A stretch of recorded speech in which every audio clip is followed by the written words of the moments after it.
예, 요한일서 5장을 같이 공부하면서 은혜를 나누도록 하겠습니다. 5장을 제가 대주제를 삼위일체로 했습니다. 삼위일체로 한 이유가 있는데요. 우리 개정 성경에는 삼위일체를 확실하게 표하지 않았습니다. 근데 원문에는 삼위일체라고 확실히 나와 있죠. 원문에 나와 있는데 우리 개역 성경에는 그게 안 나와 있어요. 간혹 개역 성경에는 그런 경우가 있죠. 어떤 구절은 없음이라서 안 나오는 경우도 있고, 어떤 구절은 약간 좀 다르게 나오는 경우가 있어요. 그 삼위일체, 이 확실한 그 삼위일체에 대해서 원문에는 있는데 우리 개역에는 표기가 안 되어 있습니다. 그래서 제가 일부러 삼위일체를 특별히 대주제로 정했어요. 소재로는 사랑과 계명의 관계성, 두 번째는 믿음으로 이겨나간다, 세 번째 삼위일체 하나님, 네 번째는 이렇게 기도하면 응답받는다, 이렇게 정해봤습니다. 첫 번째로는 사랑과 계명의 관계성. 네. 우리가 하나님을 사랑한다고 다들 그러잖아요. 저도 하나님 사랑해요. 하나님 사랑해요. 그런 말을 많이 듣죠. 그렇죠? 사랑한다고 말도 하고 실제로 사랑하죠. 사랑하니까 사랑한다고 말하는 거죠. 그런데 사실 과연 우리가 하나님을 사랑한다고 말하는데 어떻게 그걸 증명할 수 있느냐? 그게 중요합니다. 하나님을 사랑한다는 건 도대체 뭐냐? 우리가 사실 그러잖아요. 사람 간에도 그렇죠. 사랑한다, 사랑해요. 근데 때로는 이 잠깐의 감정에 따라서 사랑의 감정을 느껴도 사랑은 사랑이에요. 그렇잖아요. 감정도 사람인데, 그렇죠? 우리는 감정을 갖고 있는 존재죠. 의지와 감정이 있고 다 있죠. 지정을 갖고 있잖아요. 감정도 우리 사람의 일부거든요. 그럼 감정적으로도 사랑이 느끼면 사랑이죠. 그런데 하나님과의 관계성에 있어서 우리 은혜 받으면 하나님 사랑해요. 사랑하는 것 같아요. 근데 성경은 말하기를 그렇게 말하고 있잖아요. 2절에 보니까 그렇게 말하고 있어요. 우리가 하나님을 사랑하고 그분의 명령들을 지킬 때, 계명을 지킬 때 이로써 우리가 하나님의 자녀들을 사랑한 줄 아나니, 3절 보니까 우리가 그분의 계명들을 지키는 것, 이것이 곧 하나님을 사랑하는 것이니라, 그렇게 말하고 있어요. 즉 성경에서 말하는 하나님의 사랑이란 무엇이냐? 그 의미와 본질을 말하는데 그것은 곧 그분의 말씀들을 지키는 것이다. 그게 하나님을 사랑하는 거래요. 그러니까 우리가 감정적으로 하나님 사랑해요, 은혜 받고 그럴 수 있는데 그것은 부족하다는 겁니다. 어떻게 해야 되죠? 행동으로 표출돼야 한다는 거예요. 사람 간의 사랑도 사실 행동으로 증명해야 되는 것이 없잖아 있죠. 그래도 사람 간의 사랑은 감정적으로 사랑해요, 되게 이제 그러면 통하는 경우가 많지만 하나님을 사랑하는 건 그걸로 안 통한다는 거예요. 그 어떡하죠? 안 통한대요. 하나님 정말 너무 사랑하는데 하나님 사랑해요. 근데 하나님 말씀하시 그걸로 안 통해. 오늘 말씀이 그걸 말씀하고 있어요. 네가 나를 사랑해? 정말이야? 그러면은 나의 말씀을 지켜. 그렇게 말씀하고 계셔요. 예. 그게 하나님을 사랑하는 방식이래요. 정말로 우리가 하나님을 사랑한다면 하나님의 말씀, 하나님의 계명을 지키는 거예요. 그것으로 우리는 하나님을 사랑한다는 것이 증명된다고 하는 것입니다. 우리는 하나님을 사랑해요. 사실이죠. 예수 그리스도를 나의 구세주로 영접하고 그런 자는 하나님에게도 태어났고 그분을 사랑하죠. 왜? 하나님 우리를 택했으니까. 그러나 그걸로는 아직 갈 길이 멀다는 겁니다. 우리는 하나님의 말씀을 지켜야 돼요. 그것도 억지로 지키는 것도 좋겠지만 나도 모르게 자연스럽게 삶 속에서 기쁜 마음으로 지키라는 겁니다. 그럴 때 나의 삶을 보시고 하나님께서는 네가 나를 사랑하는구나 라고 인정해 주신다는 겁니다. 더 나아가면 로마서 12장 1절에 나오죠. 내가 하나님의 긍휼을 힘입어 너에게 간청하노니 너희는 하나님이 받으실 만한 살아있는 희생물을 되어라. 살아있는 희생물, living sacrifice. 개역성경에는 산 제물이 되어라 그랬어요. 그게 뭡니까? 하나님의 말씀과 계명들을 지키는 사람. 그렇게 될 때 하나님이 나를 받으실 만한 산 제물이 된다는 겁니다. 그러면 그분의 계명을 지키는 게 어렵냐?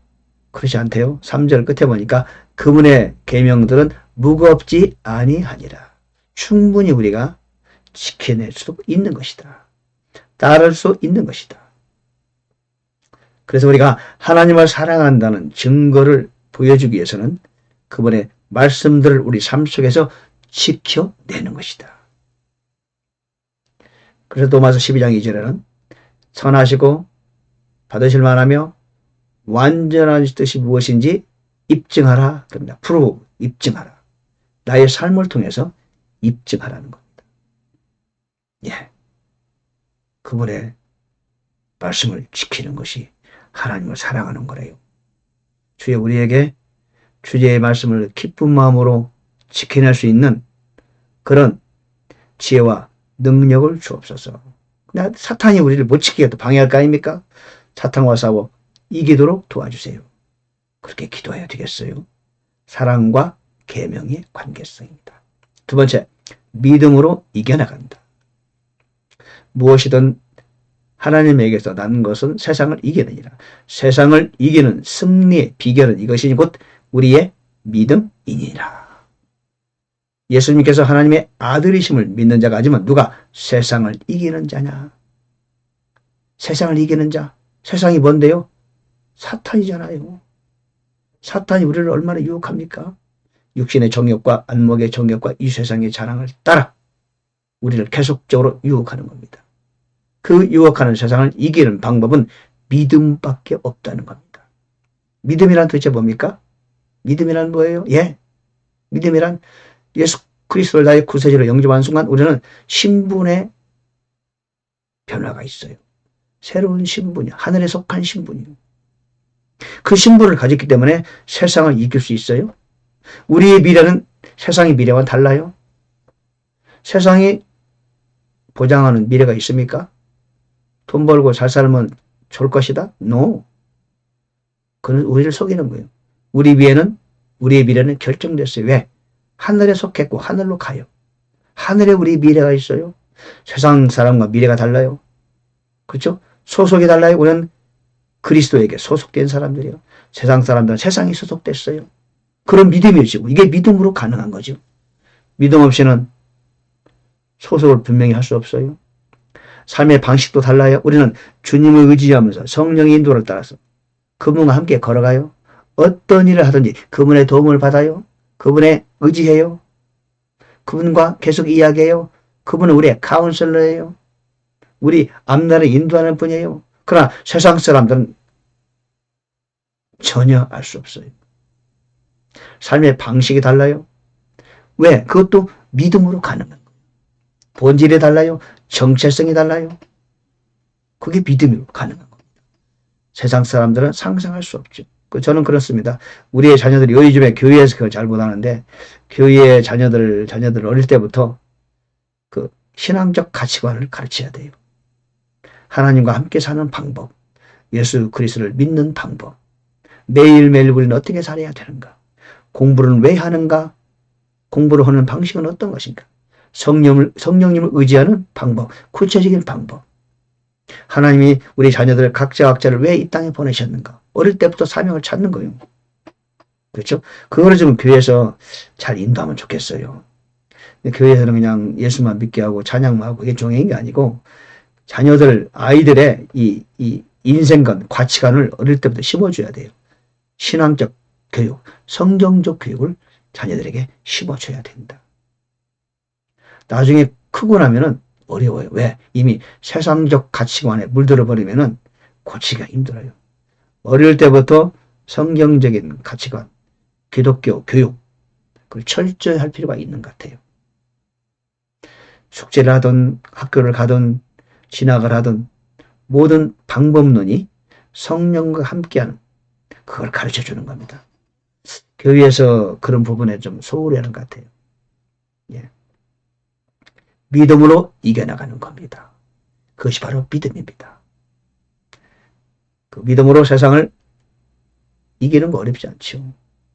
세상을 이길 뿐만 아니라 나에게 주어진 맡긴 사명을 감당해 가는 것이죠.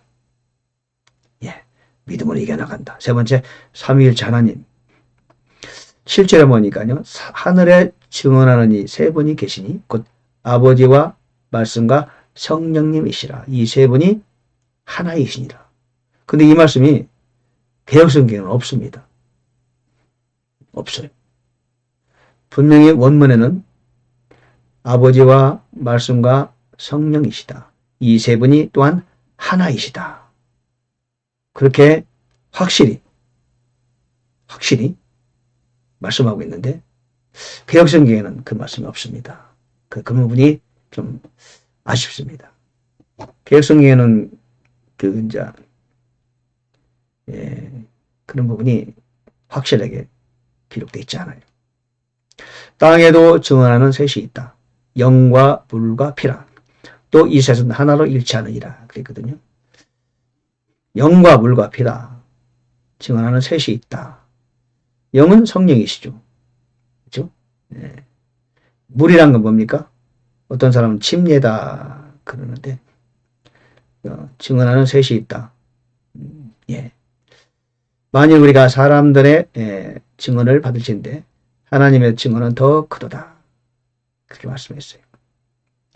하나님 아들을 믿는 자가 자기 안에 이 증언을 가지고 있고 하나님을 믿지 않는 자는 그분을 거짓말하는 자로 만들었나니 자기 아들에 관하여 주신 증언을 그가 믿지 않냐기 때문이라. 그러니까 예수 그리스도를 구세주로 영접하지 않는 사람은 하나님을 거짓말하는 자로 만들었다는 거예요. 왜? 하나님께서는 모든 사람들에게 구원의 길을 제시했는데 거부하고 무시하는 겁니다. 그러면 하나님이 어떻게 되는 거예요? 거짓말하는 자로 만드는 거죠. 그러니까 요한복음 3장 18, 19절에는 믿지 않음으로 이미 정죄되었다. 그 이유는 그들이 빛보다 어둠을 더 사랑한다 라고 말합니다. 예. 믿지 않음으로 이미 정죄됐다. 왜요? 믿지 않음으로 정죄된 거예요. 그들은 이미 정죄된 사람들인데 믿기만 하면 정죄에서 벗어나는데 하나님을 거짓말하는 자로 만들어버렸어요. 믿지 않아요. 그래서 스스로 정죄의 길을 택한 거예요. 그 이유는 그들이 빛보다 어둠을 더 사랑했기 때문이다. 그렇게 말하고 있는 겁니다. 예. 삼위일체 하나님에 대해서 요한일서 5장 7절에 분명하게 기록하고 있습니다. 하늘에 증언하는 세 분이 계시니 곧 아버지와 말씀과 성령이시라. 또 이 세 분은 하나이시다. 그런 거죠. 여러분, 사람이 하나님의 형상과 모양을 따라 지음받은 존재라고 말하는데요. 그게 뭐냐? 바로 아버지와 아들과 성령님을 따른 겁니다. 인간은 혼과 영과 육으로 만들어졌죠. 그것은 바로 하나님의 형상과 모양이 바로 그 모습입니다. 형상과 모양에는 이제 또한 다른 것도 포함되어 있지만 형상의 의미 안에 바로 영혼, 육은 하나님께 아버지와 말씀과 성령님을 따라서 유사하게 만드는 것이죠. 하나님은 사람을 창조하실 때 하나님 당신과 자신과 유사한 그런 모습으로 창조하신 겁니다. 자, 다음에 이렇게 기도하자 말씀드렸는데 14절 보니까 그분 안에서 우리가 가진 확신은 이것이니 곧 우리가 그분의 뜻대로 무엇이든 구하면 그분께서 우리 말을 들으신다는 것이라. 우리가 무엇을 구하든지 그분께서 우리 말을 들으시는 줄 우리가 알진대 우리가 그분께 구하여 청원하는 것들을 얻는 줄 우리가 아느니라. 예, 확신이 있어요. 기도의 이 단계, 첫째, 확신을 가져야 돼요. 기도하기 전에 뭐가 있어야 된다? 확신, assurance, confidence, 믿음, faith. 내가 기도하면 들으신다는 것. 한 걸음 더 나아가 하나님은 나의 기도를 기다리신다. 제가 그런 얘기를 전도하면서 가끔 하는데요. 믿지 않는 사람이라 할지라도 그들 안에 하나님의 믿음을 주셨거든요. 최소한 하나님을 찾을 만한 정도의 믿음을 주셨어요. 그래서 믿지 않는 자라 할지라도 하나님은 그들의 기도를 기다리신다는 말이에요. 왜요? 하나님은 그들에게 양심 안에 하나님을 찾을 만한 정도의 믿음은 이미 주셨다는 거죠. 그래서 기도할 수 있는 믿음을 가지고 있어요. 사람은 누구나. 예수를 안 믿어도. 그래서 그들이 하나님을 찾으면 하나님은 응답하신다는 거죠. 자, 그러나 우리는 확신이 있어요. 확신. 내가 기도하면 그분은 응답하신다. 하나님을, 예수를 믿지 않는 사람은 확신이 부족하겠죠. 그러나 나는 확신을 많이 줍니다. 그들에게. 하나님은 당신의 기도를 기다리신다. 마찬가지. 저와 여러분의 기도를 하나님은 기다리신다는 거예요. 내가 기도하는 그 열망보다 하나님은 나에게 기도를 요청하는 열망이 더 크시다는 것. 그래서 내가 기도하는 순간 하나님은 기다렸다는 것이 응답하신다. 두 번째는 뜻대로 구하라는 거죠. 그분의 뜻대로. 그분의 뜻에 어긋나는 기도를 하면 안 된다는 거죠. 그분의 뜻에 어긋나는 기도는 뭐다? 정욕으로 쓰려고 잘못 구하는 거. 그렇죠? 하나님의 뜻에 반하는 거죠. 그런 건 많지 않죠. 사실 우리가 먹고 사는 거, 기도하는 거, 그게 나쁜 건 아니에요. 약간 초보적인 기도지만 그걸 하나님은 거절하실 분은 아닙니다. 그러나 중요한 거는 일단 내가 기도 제목을 가졌을 때, 기도의 요청을 내가 가졌을 때 이 기도의 요청이 과연 하나님의 뜻에 반하는 것은 아닌가? 하나님이 원하시는 것인가? 하나님이 받아들일 만한 그런 뜻인가를 일단 알아봐야 돼요. 그래서 저는 기도하는 사람에 이렇게 요청 말씀드립니다. 당신의 기도의 요청을 가지고 먼저 기도해라. 하나님, 이 기도 괜찮습니까? 제가 이걸 기도를 요청하는데 하나님 괜찮겠습니까? 성령님 알려주세요. 내 안에 계신 성령님께 먼저 그걸 여쭤보는 겁니다. 제가 이런 기도 요청을 갖고 있는데 주님, 이 기도 요청이 괜찮은 요청입니까? 아니면 하나님 뜻에 반하는 겁니까? 아니면 순하는 겁니까? 이 기도 요청 가지고 기도해도 괜찮겠습니까? 여쭤보는 겁니다. 그렇죠? 그러고 나서 하나님이 마음에 확신을 주시죠. 편안함을 주시고 예스 하면은 그때 본격적으로 이 기도 제목은, 이 기도의 요청은 하나님의 뜻이구나. 그러면 그때부터는 간절히 구하는 겁니다. 세 번째 단계, 구하는 거예요. 그러면은 응답하신다. 1단계 확신, 2단계 뜻을 구하고, 세 번째 본격적인 기도에 들어가는 겁니다. 응답 될 때까지 기도하는 거죠. 응답이 되잖아요. 그러면 더 이상 기도가 안 나와요. 감사만 나와요. 그러면 응답 된 거예요. 실제적인 현실 속에서 일어나는 것은 그 이후에 일어나죠. 더 이상 기도가 안 나올 때까지 기도하는 거예요. 계속 매일매일, 때로는 금식하면서 어느 순간 가면은 응답됐구나. 느낌으로 알아요. 알려주시거든요. 자, 이제 16절에 보니까 특이한 상황이 나와요. 어떤 사람이 자기 형제가 사망에 이르지 아니하는 죄 짓는 것을 보거든 그는 간구하라. 사망에 이르는 죄가 있는데 나는 그가 그것으로 인해 기도하라고 말하지 아니하노라. 그랬네요. 그 형제를 말해요. 믿지 않는 사람을 말하는 게 아닙니다. 형제예요. 즉 그도 그리스도인이라는 뜻입니다. 근데 사망에 이르는 죄가 있다는 거예요. 도대체 그 죄는 무슨 죄일까요? 사망에 이르는 죄. 여기서 말하는 사망은 지옥 가는 사망을 말하는 건 아니라고 봐요. 왜? 형제니까. 그러면 사망에 이르는 죄가 뭘까요? 여러분 죄 중에서 가장 큰 죄가 뭡니까? 여러분 뭐라고 생각합니까? 살인죄입니까? 간음죄입니까? 도둑질입니까? 아니죠. 10계명 제1계명이 뭡니까? 내 앞에서 다른 신을 내게 두지 말라. 예, 우상 숭배죄입니다. 가장 큰 죄는 우상 숭배죄예요. 두 번째는 우상을 만드는 거죠. 그죠? 다른 신을 두지 말라고 우상지죠. 첫 번째는 내 앞에 다른 신을 내게 두지 말라. 즉 다른 신을 섬기는 거예요. 두 번째는 우상을 만드는 거고 다른 신을 섬기는 게 있죠. 그런 경우가 사망에 지는 이런 시간. 그러니까 자 예수 믿는 사람도 하나님께서 그런 말씀이 있잖아요. 고전 12장에 어떤 사람은 아픈 자가 있고 약한 자가 있고 잠자는 잠이 있다. 예수 믿는 사람이요 너무 심하게 죄를 지면 하나님이 데려가세요. 왜? 더 이상 심한 죄를 짓지 않도록. 그런 경우가 분명히 있는 겁니다. 사망에 이르는 죄가 분명히 있다고 보는 거예요. 예, 혹시 그런 죄를 우리 여러분이 짓지는 않겠지만 주위 사람 중에서 혹시 그런 죄가 있다면 즉시 경고를 줘야 될 필요가 있죠.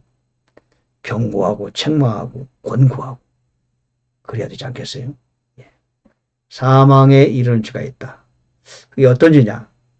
제가 볼 때는 10계명에서 가장 큰 죄, 제1계명인 하나님을 앞에서 범하는 죄. 하나님을 참 거부하는 죄. 내 앞에서 다른 신을 내게 두지 말라. 그 죄가 가장 큰 죄가 아니겠습니까? 저는 그렇게 보고 있습니다. 자, 오늘은 요 일서 5장을 살펴봤습니다. 대주제로 삼위일체. 개혁성경에는 삼위일체가 정확히 표기되지 않습니다. 그러나 요한일서 5장 7절에 분명히 삼위일체에 관하여 명확하게 기록하고 있습니다. 사랑과 계명의 관계성, 믿음으로 이겨나간다. 우리는 정체성이 다르다. 세상을 이겨나갈 수 있는 충분한 근거가 있고 또 내 안에 성령님이 계시기 때문에 그분과 함께 세상을 이겨나갈 수 있다. 그런 얘기요. 자, 네 번째, 이렇게 기도하면 응답된다. 예, 확신과 하나님의 뜻대로. 세 번째는 응답될 때까지 기도하면 반드시 응답되는 거죠. 예, 오늘 요한일서 5장을 같이 살펴봤어요. 예, 감사합니다.